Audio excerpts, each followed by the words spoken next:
วัสดีครับลุงเบี้ยวครับป้าหมักถั่วนี่ปลูกแนวใดให้มันงามให้มันดกนี่ครับ โย่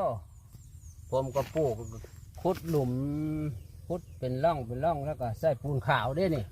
ปูนขาวมันบอก ปูนขาวโห้ยแล้วก็ขี้หมูมาใส่ ครับ ขี้หมูมาใส่แล้วก็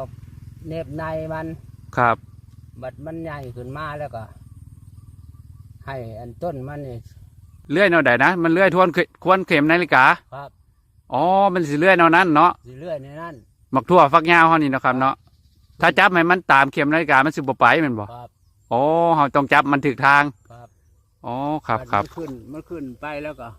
เอาก็เด็ดยอดมัน เด็ดยอดมัน ครับ เด็ด มันก็สิแตก อ๋อเด็ดให้มันแตกง่า ครับ อ๋ มัน อ ก็สิมากมันก็สิยก ครับ ก็คือเด็ดยอดให้มันแตกง่ายอีกเทื่อนึง ครับ มันจะออกตามแขนง ครับ บาดนี้หมากว่าสิดกกว่าปกติ ครับ โอ้